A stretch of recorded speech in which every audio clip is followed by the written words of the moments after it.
বিকেল হলেই শুধু মনে হয় কাছাকাছি কোথাও গিয়ে একটু ঘুরে আসি। সেদিন কাজটা একটু কম থাকায় দুপুরবেলা প্ল্যান হলো ঘুরতে যাব, কিন্তু কোথায় যাব এটা ভাবতে ভাবতেই ঘন্টা কেটে গেল। আর দেরি না করে বেরিয়ে পড়লাম অজানা এক গন্তব্যের উদ্দেশ্যে, যেটা ব্যস্ত শহর থেকে একটু দূরে, যেখানে মানুষের কোলাহল নেই বললেই চলে, শুধু আছে প্রকৃতির সাজানো গোছানো রূপ। এখানে চওড়া ইছামতি নদীর ধারে অনেক নৌকা বাঁধা ছিল, ছোট বড় অনেক নৌকা। খুব সুন্দর একটা পরিবেশ।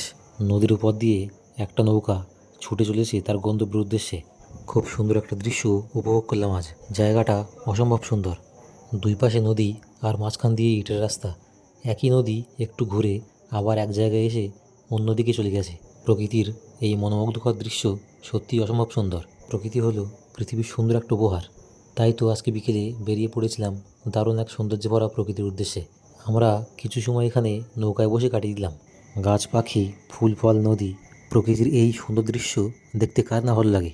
প্রকৃতির প্রত্যেক ইঞ্চিতে যেন লুকিয়ে আছে তার নিজস্ব সৌন্দর্য। আমরা নদীর ধার দিয়ে হাঁটতে হাঁটতে একটু চারপাশ ঘুরে দেখলাম। নদীর ধার দিয়ে হাঁটতে আমাদের খুবই ভালো লাগছিল। গ্রামের চাষিরা কেউ সাইকেলে চেপে, আবার কেউ ভ্যানে করে বাড়ি ফিরছিল। গ্রামের এই দৃশ্য উপভোগ করতে হলে গ্রামের দিকে ঘুরে দেখাটা অত্যন্ত জরুরি। আমাদের ঘুরতে খুবই ভালো লাগে, তাই তো মাঝে মাঝে গ্রামের শান্ত পরিবেশে নিজেকে হারিয়ে ফেলি। গ্রামের আঁকাবাঁকা পথ দিয়ে গরু মহিষদের বাড়ি ফেরা এক অপরূপ দৃশ্য।